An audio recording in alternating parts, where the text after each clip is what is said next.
కడవరి బోర అనే ఆధ్యాత్మిక కార్యక్రమాన్ని వీక్షిస్తున్న మా ప్రియ సహోదరి సహోదరులకు ప్రభువైన యేసుక్రీస్తు పరిశుద్ధ నామములో మా ప్రేమపూర్వక వందన మన్నాలు తెలియజేసుకుంటున్నాము. మీరందరూ బాగున్నారా? దేవుని వాక్యం చేత అనుదినము దేవునిలో ఆత్మీయతలో ఎదుగుతున్నారని చెప్పేసి మీ కొరకు ప్రార్థన చేస్తూ ఉన్నాము. అలాగే మీరు పంపిస్తున్నటువంటి ప్రేయర్ రిక్వెస్ట్ని బట్టి కూడా దేవుని సన్నిధిలో ప్రార్థన చేస్తూ ఉన్నాం. దేవుని వాక్యం ద్వారా దేవుని సన్నిధిలో మన హృదయంలో ఉన్నటువంటి ప్రతి చింతను కూడా తొలగించి వేసుకోవడానికి సిద్ధమవుదాం. చిన్న ప్రార్థన చేసుకుందాం. మమ్మల్ని అతిమికిలుగా ప్రేమించిన మా ప్రియ పరలోకపు తండ్రి, నీ గణనీయమైనటువంటి నీ శ్రేష్టమైన పరిశుద్ధ నామమునకు లెక్కలేని స్తోత్రములు దేవా. ఈ దినమున ప్రభువా, ఈ రీతిగా ప్రభువా వాక్యం అందించుటకు మీరు మాకు ఇచ్చిన అవకాశం బట్టి వందనములు. ఏకీవించిన పిల్లలందరూ మీరు జ్ఞాపకం చేసుకున్న ఆయన టీవీ మీడియం ద్వారా చూస్తున్న ప్రతి బిడ్డను మీరు జ్ఞాపకం చేసుకున్న మా అందరితో మీరు మాట్లాడి మా హృదయంలో నీకు ఇష్టం కాని కార్యములు తీసివేయండి. చింతను ప్రభువా, సమస్తమైనటువంటి ప్రభువ తండ్రి మరి బాధలను కూడా తీసివేసి నీ సమస్త ఆనందముతో మమ్మల్ని నింపిన ఆయన ప్రభువ, నీ రాజ్యవ్యాప్తికి మమ్మల్ని నీ యొక్క పనిముట్లుగా వాడుకున్నామని యేసుక్రీస్తు పరిశుద్ధ నామములో మిక్కిలి వినంగా బతిమాలు వేడుకుని పొందుకున్న మా ప్రియ పరలోకపు తండ్రి, ఆమేన్. ఇదే నా వాక్య ధ్యానాంశం కోసము అపోస్తుల కార్యములు 2వ అధ్యాయము 37వ వచనం నుండి 42వ వచనం వరకు ధ్యానించుకుందాం. వారు ఈ మాట విని హృదయంలో నెచ్చుకుని, సహోదరులారా మేమేమి చేతుమని పేతురును కడమ అపోస్తులను అడగగా, పేతురు, మీరు మారు మనస్సు పొంది పాప క్షమాపణ నిమిత్తము ప్రతివాడు యేసుక్రీస్తు నామమున బాప్తిస్మము పొందుడి, అప్పుడు మీరు పరిశుద్ధాత్మను వరము పొందుదురు. ఈ వాగ్దానము మీకును మీ పిల్లలకును దూరస్తులందరికీ, అనగా ప్రభువైన మన దేవుడు తన యొద్దకు పిలిచిన వారికందరికీ చెందునని వారితో చెప్పెను. చదవబడినటువంటి వాక్య భాగాన్ని మనం గనక చూసినట్లయితే, దాని కాంటెక్స్ట్ ఒకసారి కనుక మనం చూసుకున్నట్లయితే, పెంతెకోస్తు దినమునందు అనగా దేవుడు ఆరోహణమైన తర్వాత, యేసు ప్రభు వారు ఆరోహణమైన తర్వాత శిష్యులను బలపరిచి పలుమార్లు వాళ్ళు వెనక్కి వెళ్ళిపోయినా ఆయన వారిని బలపరిచి దేవుని రాజ్య వ్యాప్తి నిమిత్తమై, సువార్త నిమిత్తమై వారిని సన్నద్ధులుగా చేసి ఆయన ఆరోహణమైన తర్వాత మరి మిగిలినటువంటి 120 మంది కూడా మేడగదిలో ఉండి యెరూషలేములో వారు ప్రార్థిస్తూ ఉండగా దేవుని పరిశుద్ధాత్మను వరమును వారందరూ కూడా పొంది వారు అనేకమైనటువంటి భాషల్లో దేవుని స్తుతిస్తూ ఆరాధిస్తూ ఉండగా అనేకమైనటువంటి జనులు ఆ యొక్క కార్యమునకు, ఆ యొక్క శబ్దమునకు వారు ఆ గదిలోనికి వచ్చి, ఏమిటి ఎంత ఆశ్చర్యకరమైన సంగతులు మనం చూస్తూ ఉన్నాము. వేరు వేరు భాషల్లో మాట్లాడేటువంటి జనులు, యూదయ ప్రాంతంలో ఉన్నటువంటి జనులు అక్కడ వచ్చినటువంటి పరిశుద్ధాత్మ కార్యమునకు, ఆ శబ్దమునకు కూడా వారు వచ్చి చూస్తారు. వీరందరినీ చూడగా వీరందరూ కూడా వారి యొక్క స్వభాషల్లో మాట్లాడటం వీరు చూసి ఆశ్చర్యపడి, ఇంత ఆశ్చర్యకరమైన సంగతి ఎలాగ జరుగుతున్నది, మా యొక్క సొంత భాషల్లో, మా నేటివ్ లాంగ్వేజ్లో వీళ్ళు ఇక్కడున్నటువంటి వారు ఎలాగో మాట్లాడుతున్నారు అనేటువంటి విషయాన్ని ఆ విషయాన్ని బట్టి వారు ఆశ్చర్యపడుతుండగా పేతురు లేచి వారితో మాట్లాడినటువంటి మాటలు. పేతురు లేచి ఆయన యేసు ప్రభు యొక్క గొప్పతనమును గురించి, ఆయనను మరి దేవుడు ఏ రీతిగా మరి ప్రభువుగాను క్రీస్తుగాను నియమించారో, యూదయ ప్రాంతంలో ఉన్నవారు ఏ రీతిగా ఆయన తృణీకరించారో, మరి దేవుడు ఏ రీతిగా యేసు ప్రభువుని మరి ప్రజలందరి నిమిత్తమై ఆయనను సిలువకు ఏ రీతిగా అప్పగించారో అక్కడ వివరిస్తూ ఉంటారు. వివరించిన తర్వాత మరి ముఖ్యమైనటువంటి విషయంలో పేతురు ఈ వచనంలో మాట్లాడుతూ ఉన్నారు. ముఖ్యంగా ఈ విషయంలన్నీ మాట్లాడిన తర్వాత వారి హృదయంలో నొచ్చబడి దేవుని వాక్యం ఎప్పుడైతే వారు విన్నారో, దేవుని పరిశుద్ధాత్మ చేత నింపబడి పేతురు నిలుచుండి వారితో మాట్లాడుతున్నప్పుడు వారి హృదయం నొచ్చుకుంది.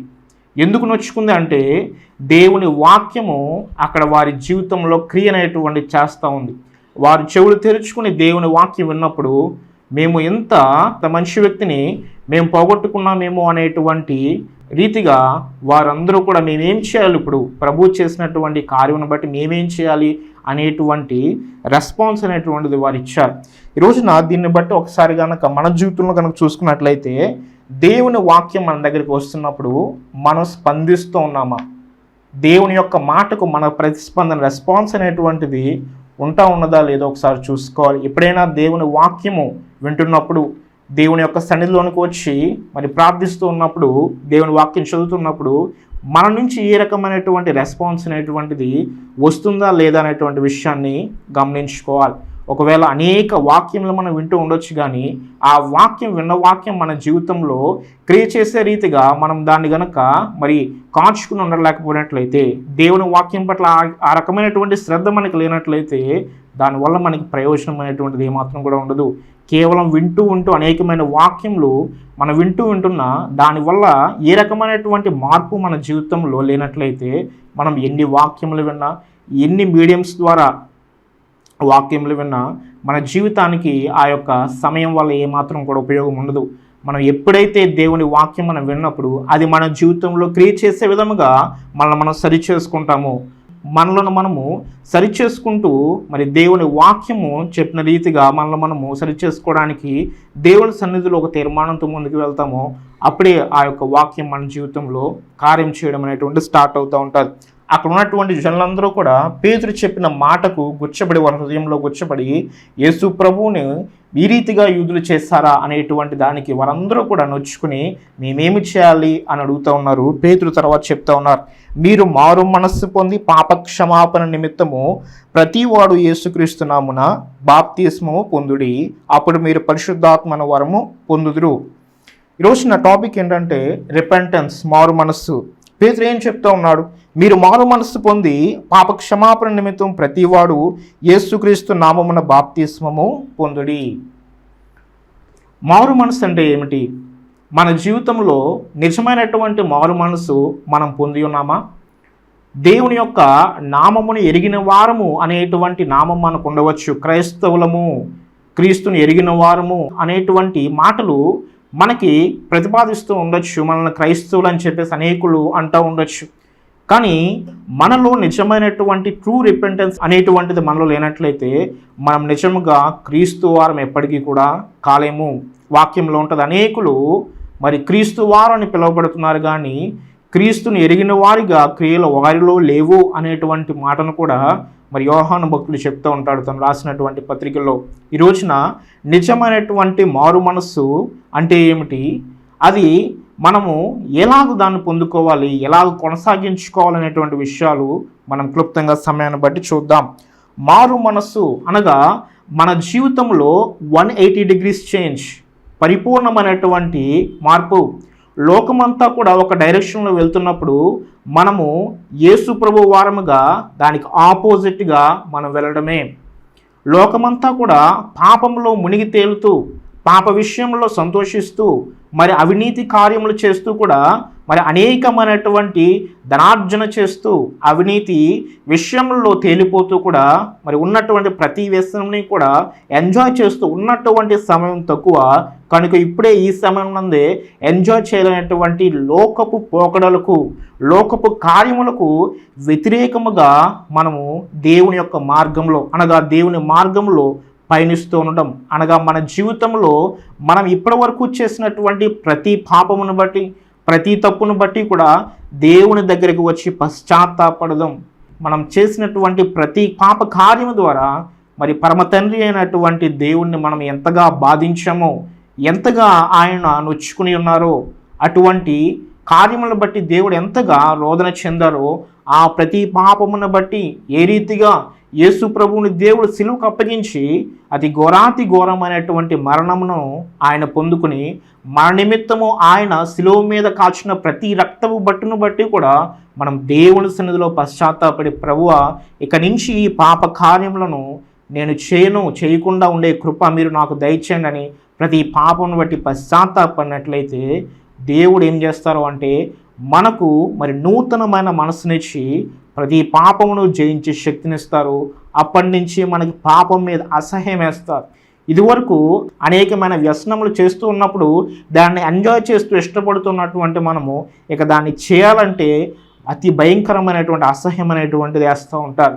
మళ్ళీ ఆ పాపపు అలవాట్లు, మళ్ళీ ఆ యొక్క పాడు అలవాట్లు కూడా మనం దాన్ని చేయాలన్నా కొనసాగించాలన్నా అది చాలా మరి అసహ్యంగా ఉంటుంది. అది ఒక వ్యక్తిలో కలిగేటువంటి నిజమైన మార్పు. దేవుని వాక్యము, క్రీస్తు వాక్యమును విన్న ప్రతి బిడ్డ కూడా ఈ యొక్క నిజమైనటువంటి మారు మనసు పొందినట్లయితే అతను, ఆ వ్యక్తి క్రీస్తుకు సంబంధించిన వారు. లేనట్లయితే ఎన్ని కార్యములు చేసినా, ఎంత పరిచర్య చేసినా, ఎన్ని వాక్యములు విన్నా నిజమైనటువంటి మారు మనస్సు మన జీవితంలో లేనట్లయితే మనము క్రీస్తుకు సంబంధించిన వారము ఎలాగవుతాము? మనము దేవుని పాత్రలోనిది మరి దెయ్యముల పాత్రలోనిది కూడా మనం తీసుకోలేము కదా. గనుక లోకపు పోకడలకు గనక, లోకపు విషయములకు, లోకపు వ్యసనములకు కూడా ఎక్కువగా ఇష్టపడుతూ దేవుని మాటను, దేవుని వాక్యమును కూడా నిర్లక్ష్య పెట్టినట్లయితే నిజమైన మారు మనస్సు మనకి ఎలాగ ఉందని మనము సమర్థించుకుంటాం. ఈ అంత్యకాలంలో, అతి భయంకరమైన కాలంలో, యుద్ధములు జరుగుచున్న కాలంలో, దేవుడు వచ్చే రాకడ రేపో మాపో అనేటువంటి కాలంలో ఉన్న మనమే నిజమైన మారు మనస్సు అంటే ఏమిటో తెలియకుండా మరి అనేకమైనటువంటి దేవుని కార్యములను చెప్పుకుని దేవుని యొక్క కార్యములలో దేవుని పని చేస్తూ ఉంటూ, లేకపోతే దేవుని యొక్క కుటుంబంలో మేము పుట్టి ఉన్నాం, క్రైస్తవులుగా మేము క్రైస్తవుల కుటుంబంలో పుట్టి ఉన్నామని చెప్పేసి మనం పుట్టినటువంటి ఆ పుట్టుకను బట్టో దేన్ని బట్టో మనం క్రిస్టియన్స్ అని మనకు మనమే సమర్థించుకుంటూ మన కార్యములు మాత్రము లోకపు కార్యములుగా ఉంటే దానివల్ల మనకి ఏమి ప్రయోజనము, ఏమి లాభము, నిత్యత్వంలో మనము ఎక్కడ నిలుస్తామనేటువంటి మాటను కూడా ఒకసారి మనం పరిశీలన చేసుకోవాలి.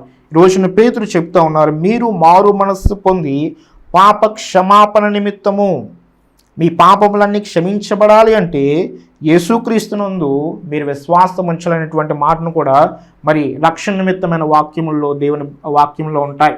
మరి ఆయన యందు ఉంచవలసిన విశ్వాసం అనేటువంటిది మనకి ఈ రోజున లేనట్లయితే మనం ఏ రీతిగా క్రీస్తుకు సంబంధించిన వారం అవుతాం. ఇప్పుడు మారు మనసు అనేటువంటిది అంటే ఏమిటో మనము తెలుసుకున్నాం. 180 degrees చేంజ్. లోకపు వ్యసనములకు, లోకపు పాపములకు మనం ఎక్కువగా ఇష్టపడి పాపము చేస్తూ సంతోషిస్తూ ఆ పాపంలో ఉన్నటువంటి మనము దాన్ని అసహ్యించుకుంటున్నామా? అటువంటి మార్పు మనలో ఉందా? లోకపు పోకడలను మనం అసహ్యించుకుంటూ దేవుని వాక్యం ఎక్కడైతే ఉన్నదో దేవుని యొక్క వాక్య ప్రకారం నడవాలనేటువంటి తీర్మానము మనకు వచ్చినట్లయితే అది నిజమైనటువంటి మార్పు, దట్ ఈస్ ట్రూ రిపెంటెన్స్. ఈ రోజున ఎంతమంది ఆ రీతి అనుభవం పొందుకుని దేవుని మార్గంలో నడవగలుగుతూ ఉన్నారు? ఇక్కడ చూసుకున్నట్లయితే పేతురు వాక్యం చెప్పినప్పుడు అక్కడ ఉన్నటువంటి ఆడియన్స్ కనుక మనం చూసుకున్నట్లయితే వారికి ప్రభువును గురించినటువంటి అవగాహన కానీ, ప్రభువు గురించినటువంటి మరి విషయములు కానీ వారు దేవుని యొక్క పరిశుద్ధాత్మ చేత అప్పుడే వెలిగింపబడి దేవునిలోనికి వస్తూ ఉన్నారు. అక్కడ చూసుకున్నట్లయితే తర్వాత అనేక మంది కాబట్టి అతని వాక్యం అంగీకరించిన వారు బాప్తిస్మం పొందిరి. ఆ దినమందు ఇంచుమించు 3,000 మంది చేర్చబడిరి.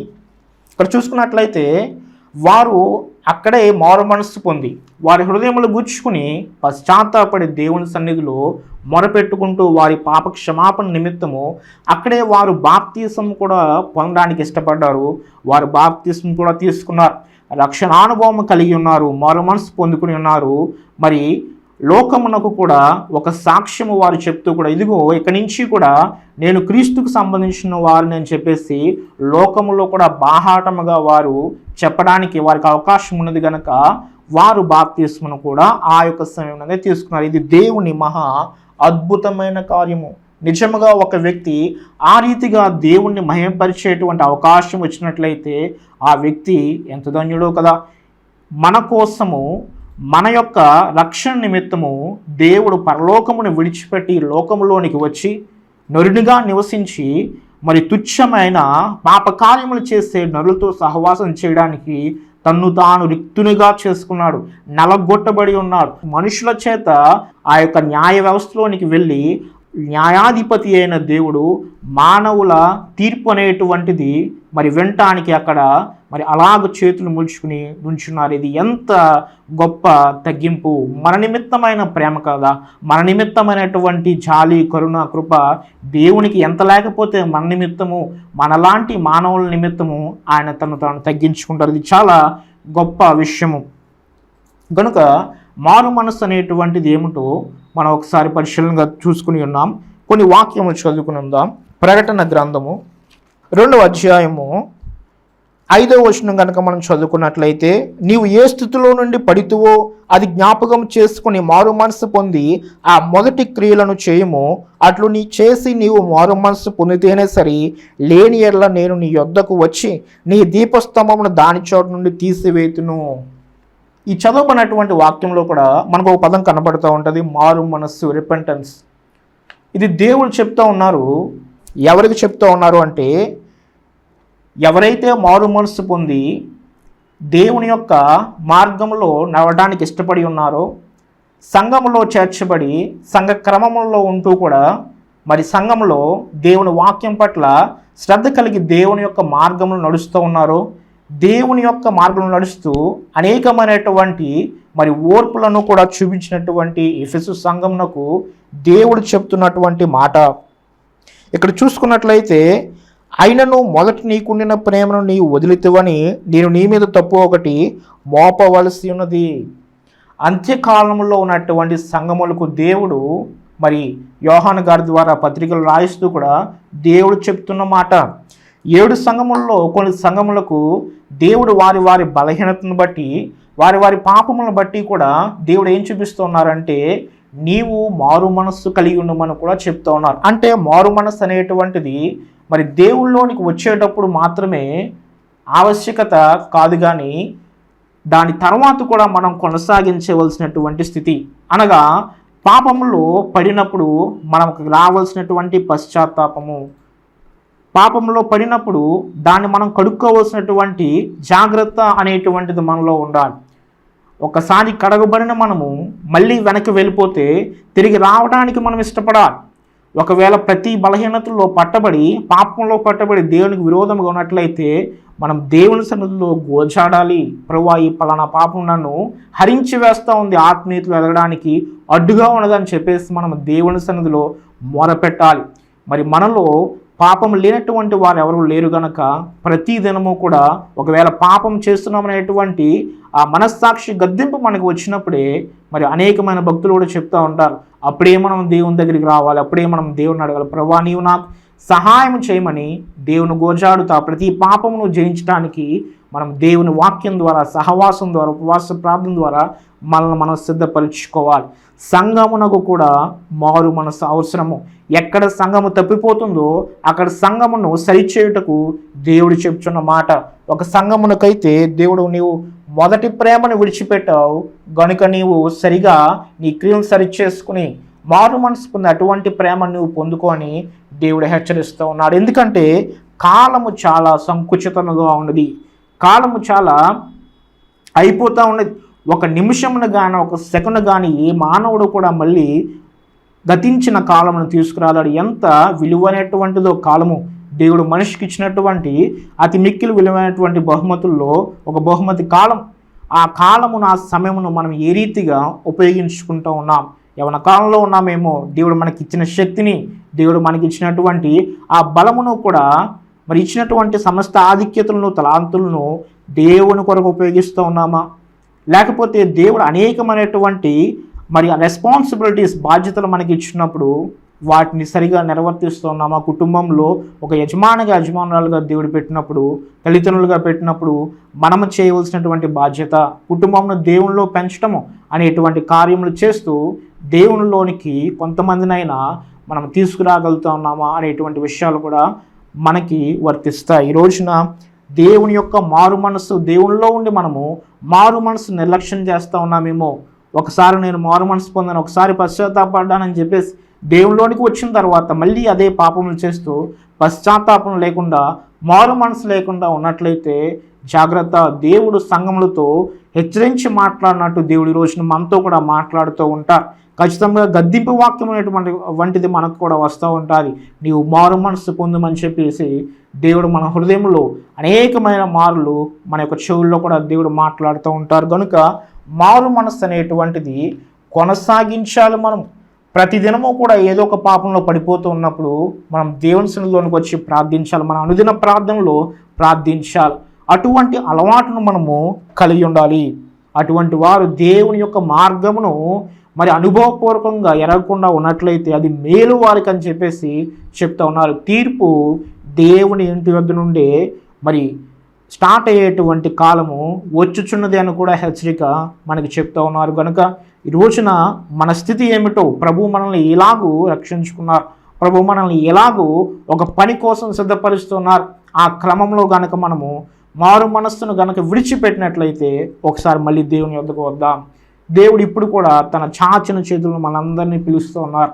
నా కుమారుడా, నా యొక్క కుమార్తె, నీవు నా యొద్దకు వచ్చి నీవు చేసిన ప్రతి పాపంను బట్టి కూడా పశ్చాత్తాపడి నా సహాయం కనుక నీవు కోరుకున్నట్లయితే నేను తక్షణమే నీకున్నటువంటి చిక్కుములను కూడా తీసివేసి నిన్ను శుద్ధి చేసి నీకు ప్రశస్తమైన వస్త్రములు ఇచ్చి మరి తప్పిపోయిన కుమారుడికి తండ్రి ఏ రీతిగా సన్మానించారో ఆ రీతిగా ఇప్పటికీ కూడా సన్మానించడానికి మనల్ని నడిపించడానికి చేయబట్టుకుని దేవుడు సిద్ధంగా ఉన్నారు. అయితే ఆయన మన నుంచి కోరుకునేటువంటిది ఒకటే, మారు మనస్సు. మనం ఎక్కడైతే తప్పిపోయి ఉన్నామో, ఎక్కడైతే బలహీనపడుతూ ఉన్నాం, ఎక్కడైతే ముందుకు వెళ్ళలేకపోతూ ఉన్నామో దేవుని సన్నిధిలో మొరపెడుతూ ఉందాం. దేవుని సన్నిధిలో ఆయన సహాయం కొరకు సమయోచితమైనటువంటి ఆయన కృప కొరకు కూడా కనిపెట్టుకున్నట్లయితే దేవుడు తగిన సమయమున మనకి ఆయన సహాయం చేసి ఆయన కృపనిచ్చి ఆధ్యాత్మికంగా ముందుకు నడిపిస్తారు. కనుక ప్రియ సహోదరి సహోదరుడా, మారు మనస్సు అనేటువంటిది ఏంటో మనం తెలుసుకుని ఉన్నాం. మారు మనస్సు కొనసాగించవలసింది, కానీ అది రక్షణలోనికి వచ్చిన సమయం మట్టుకు మాత్రమే ఉపయోగకరము, తర్వాత కాదు అనేటువంటి మాటను ఒకసారి మనం దాన్ని సరిచేసుకుని కొనసాగించేటువంటి రక్షణ జీవితంలో దాన్ని ఒక పార్ట్గా మనం పెట్టుకుని మన అనుదిన జీవితంలో ఎక్కడైనా తప్పిపోయినట్లయితే మారు మనసును మనం కలిగి ఉండడం అనేటువంటిది, దేవుణ్ణి అక్నాలెడ్జ్ చేయడం అనేటువంటిది అది చాలా మంచి అలవాటు. వాక్యము చదువుకుందాము. 1 కొరింథీయులకు రాసిన పత్రిక 11వ అధ్యాయము 31వ వచనం కనుక మనం చూసుకున్నట్లయితే, అయితే మనలను మనమే విమర్శించుకొని ఎడల తీర్పు పొందకపోదుము. మనము తీర్పు పొందిన ఎడల లోకముతో పాటు మనకు శిక్షావిధి కలగకుండానట్లు ప్రభువు చేత శిక్షించబడుచున్నాము. ఈ వాక్యం కనుక పరిశీలనగా చూసుకున్నట్లయితే పౌలు గారు చెప్తూ ఉన్నారు, దేవుని శరీర రక్తములు తీసుకునేటప్పుడు మనకి ఏ రకమైనటువంటి మరి తలంపు మనము కలిగి ఉండాలో ఆయన చెప్పుకుంటూ వస్తూ ప్రభు యొక్క మరి ఆగమనం గురించి, రెండో రాకడను గురించి, ఆయన మరణమును గురించి కూడా మనము ప్రచారం చేస్తామనేటువంటి మాటలు చెప్తూ ఆ యొక్క శరీర రక్తంలో మనం తీసుకునేటప్పుడు మన యొక్క హృదయంలో, మన యొక్క మరి తలంపుల్లో ఎక్కడైనా, మన కార్యముల్లో కానీ ఎక్కడైనా పాపం ఉన్నట్లయితే దేవుని సన్నిధిలో ఒప్పుకుని చక్కగా మనల్ని మనం ఏం చేసుకోవాలంటే విమర్శ చేసుకోవాలనేటువంటి మాటను ఆయన చెప్తూ ఉన్నారు. మనలను మనమే విమర్శించుకునే ఎడల, ఇక్కడ చూసుకున్నట్లయితే పక్కవారిని విమర్శించడానికి మనకి సమయం ఉంటుంది. పక్కవారిని విమర్శించడానికి మనకు నోటిలో మాటలు వస్తాయి, కానీ మనల్ని మనం విమర్శించుకోవడానికి మాత్రము మనము అంత రెడీగా ఉండం. ఒక భక్తుడైతే ఈ రీతిగా అంటారు, ఒక ఫారిసీ అనేటువంటి వ్యక్తి పరిసేయుడు ఏ రీతిగా ఉంటాడంటే పక్కవారిని విమర్శించడానికి ముందుంటాడు, కానీ పరిశుద్ధుడు ఎప్పుడూ కూడా తను తాను విమర్శించుకుంటూనే ఉంటాడు. ప్రభువా, నాలో ఇంకా ఈ తప్పు ఉన్నది, ప్రభువా నాలో ఇంకా ఈ పాపం ఉన్నది, ఈ పాపం నుంచి నాకు విడుదల కావాలన్నా అని ప్రతిదినము ఏదో ఒక పాపం నిమిత్తము దేవుని సన్నిధిలో పశ్చాత్తాపడుతూనే ఉంటాడంట. అంటే ఆయన దేవుని యొక్క మార్గంలో మరి క్రీస్తు స్వరూపము పొందుకోవాలనేటువంటి ఆశ మరి భక్తునికి ఉంటారు. కానీ పరిసయ్యులు లాంటి ఆలోచన కలిగినటువంటి వ్యక్తులు ఎలా ఉంటారంటే ముందు వారి కంటిలో ఉన్నటువంటి దూలమును వారు ఎరగకుండా పక్కవారి కంటిలో ఉన్నటువంటి నలుసును తీయడానికి ముందుంటారు. అటువంటి వారు అయ్యో దేవుని రాజ్యానికి ఎంత దూరముగా ఉన్నారు. ఈ రోజున మనల్ని మనం విమర్శన చేసుకున్నట్లయితే ఎంత మంచిదో, ఎంత మనకి ఉపయోగమో కదా. మన జీవితంలో ఎక్కడైనా తప్పిపోయినట్లయితే ఒకవేళ దాన్ని గుర్తించినప్పుడు దేవుడు ఎంతో సంతోషపడతారు. నా కుమారుడు, నా కుమార్తె ఇదిగో పాపం చేస్తూ ఉన్నప్పుడు తను తాను తగ్గించుకుంటూ ఈ పాపంలో ఉన్నాను ప్రభు అని మొరపెడుతున్నారు అని ఎంత సంతోషపడతారో. అదే ఒకరిని విమర్శించడానికి మనం ముందుంటూ మనలో ఏమాత్రం కూడా తప్పు లేదనేటువంటి భావం కలిగి ఉన్నట్లయితే ఆయన ఎంత బాధపడతారో పౌలు గారు చెప్తూ ఉన్నారు. ఒకవేళ ఆ రీతిగా మనల్ని మనమే విమర్శించుకునే ఎడల తీర్పు పొందకపోవము. తీర్పు అనేటువంటిది మన మీదకి రాదు. ఎందుకంటే మనము తీర్పు పొందిన ఎడల లోకముతో పాటు మనకు శిక్షావిధి కలగకున్నట్లు ప్రభువు చేత శిక్షించబడుచున్నాం. ఈరోజున ఏదైనా ఒక తప్పులో కానీ పాపంలో కానీ మనం ఉన్నప్పుడు దేవుడు గద్దించిన తర్వాత ఏదో ఒక డిసిప్లిన్లో మనల్ని ఉంచడానికి ఇష్టపడుతూ ఉంటారు. కనుక మనం ఆ యొక్క తప్పిదముల్లో ఇంకా ఉండకుండా, పాపంలో ఉండకుండా వెనక్కి వస్తామని చెప్పేసి ఈ రోజున అనేకమైన దెబ్బలు మనకు కలుగుతూ ఉన్నాయేమో, దానికి కారణం మన పాపమేమో, దానికి కారణము దేవుడు మనల్ని సరైనటువంటి విధముగా మరి ఆయన డిసిప్లిన్లో ఉంచడానికి చూస్తూ ఉన్నారేమో. అది కూడా దేవుని ప్రేమ అనేటువంటిది మనం అర్థం చేసుకోవాలి. పాత నిబంధన గ్రంథంలో ఇశ్రాయేలీయులను అనేకమైన పాపములు చేసినప్పుడు, అనేకమైన అపరాధములు చేసినప్పుడు వాగ్దాన దేశంలోనికి వచ్చిన తర్వాత ఇశ్రాయేలును ఏం చేస్తారంటే 70 సంవత్సరములు మరి నెబుకద్నెజరు బానిసత్వంలో దేవుడు ఉంచుతాడు. ఎందుకంటే అది ఒక దేవుని డిసిప్లిన్. వారు చేసిన ప్రతి అవినీతి కార్యమును బట్టి, వారు చేసిన ప్రతి పాపమును బట్టి కూడా దేవుడు వారిని శిక్షలో ఉంచి తర్వాత మళ్ళీ తీసుకొస్తారు. అక్కడ చరిత్రలో రాయబడినటువంటి మాట ఏంటంటే, విగ్రహారాధన ఆ యొక్క సమయం నుంచే దేవుడట వారి జీవితం తీసివేస్తారంటే ఇశ్రాయేలీయులు విగ్రహారాధన అప్పుడు మానివేస్తారు. తిరిగి వచ్చిన దగ్గర నుంచి అప్పటి వరకు కూడా మరి పాత నిబంధన గ్రంథంలో విగ్రహారాధన ఏదో ఒక విగ్రహారాధనలో పడిపోతూ ఉంటారు. కానీ ఎప్పుడైతే ఈ యొక్క 70 సంవత్సరములు కూడా బానిసత్వంలో ఉంటారో అప్పుడట వారు మరి ఆ యొక్క విగ్రహారాధన మానివేసి సమాజ మందిరములు కూడా కట్టుకోవడము ఆ యొక్క సమయం నుంచే, ఆ యొక్క కాలం నుంచే స్టార్ట్ అయిందని చెప్పేసి చరిత్రకారులు చెప్తూ ఉంటారు. ఈ రోజున ఏదైనా శిక్ష కలుగుతుందేమో, ఏదైనా బాధ కలుగుతుందేమో, దేవుళ్ళో ఉంటేనే ఏదైనా బాధ కలుగుతుందేమో ఒకసారి పరిశీలన చేసుకుందాం. అది ఒకవేళ మన పాపమేమో, ఒకవేళ మనం దేవుని సన్నిధిలో నిందారహితంగా నీతిగా ఉన్నట్లయితే దేవుడు ఇంకా ఉన్నతమైన స్థితికి తీసుకువెళ్ళటానికి దేవుడు కొన్ని శ్రమలలో చేస్తూ ఉండొచ్చు. కనుక దేవుని సన్నిధిలో కాచుకుని ఉందాం, దేవుని కాపుదలలో ఉందాం. మారు మనసు అనేటువంటిది దాని గురించి మనం మాట్లాడుకుని ఉన్నాం. మారు మనసు కొనసాగించవలసింది కానీ ఒక కాలం మట్టుకు మాత్రమే కాదనేటువంటి మాటను కూడా మనం తెలుసుకుని ఉన్నాం. మనమే విమర్శన చేసుకుంటూ ఈ అంత్యకాలంలో దేవుని కొరకు నిలబడడానికి మనం సమర్పణ చేసుకుందాం. అలాగే గనక మనం చూసుకున్నట్లయితే చివరి మాట చదువుకుందాం. ప్రకటన గ్రంథము 22వ అధ్యాయము 14వ వచనం చూసుకున్నట్లయితే, జీవవృక్షమునకు హక్కు గల వారే గుమ్మముల గుండా ఆ పట్టణంలోనికి ప్రవేశించినట్లు తమ వస్త్రములను ఉదుక్కున్న వారు ధన్యులు. హల్లెలూయా. ఈ రోజున దేవుడిచ్చిన రక్షణ వస్త్రాన్ని, ఆ నీతి వస్త్రాన్ని కూడా మనం ఒకవేళ పాపపు డాగులతో మళ్ళీ పాడు చేసుకుంటూ ఉన్నామేమో. ఈ అంత్యకాలంలో దేవుడు మళ్ళీ మన వైపు చూస్తూ ఆయన చాచిన చేతులతో అడుగుతున్నారు, నీవు మారు మనసు కలిగి ఉండు, నువ్వు మారు మనసు పొందు అని చెప్పేసి మనం చూస్తూ ఉన్నారు. ఈ రోజున ఒకవేళ ఏ పాపంలో అయినా, ఏ యొక్క బలహీనతలో అయినా మనం ఉన్నట్లయితే మరి పాపపు డాగులతో ఉన్న మనల్ని దేవుడు కడిగి వేయడానికి ఇష్టపడుతున్నారు. ప్రార్థనలోకి విద్దాం. మమ్మల్ని అతి మిక్కిలిగా ప్రేమించిన మా ప్రియ పరలోకపు తండ్రి, నీకు అన్యాయమైన శ్రేష్టమైన ఉన్నతమైన నామను బట్టి లెక్కలేని వందనాలు స్తోత్రములు ప్రభువా. మేము పాపంలో పుట్టిన వారం నాయన, పాపంలోనే మరి ఉన్న వారము. ఒకవేళ మా జీవితంలో ఎక్కడైనా నీకు ప్రభువా ఇష్టం కానీ కార్యములు చేస్తూ ఉన్నట్లయితే, కంటిన్యూస్గా చేస్తూ ఉన్నట్లయితే ప్రభువా, మీరు గద్దించిన గద్దెమును బట్టి ప్రభువా తన పాపం మానివేయడానికి మాకు సహాయం దయచేయండి.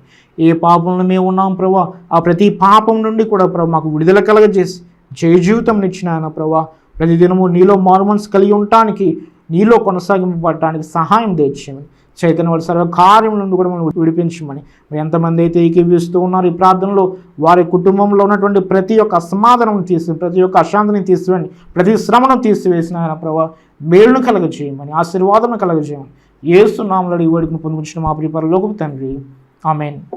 మరొకసారి కడవరి బోరాని ఆధ్యాత్మిక కార్యక్రమాన్ని వీక్షిస్తున్న మా ప్రియ సహోదరి సహోదరులకు ప్రభువైన యేసుక్రీస్తు పరిశుద్ధ నామములో మా ప్రేమపూర్వక వందన మరణాలు చేసుకుంటున్నాం. మీ అందరికీ మరణాత.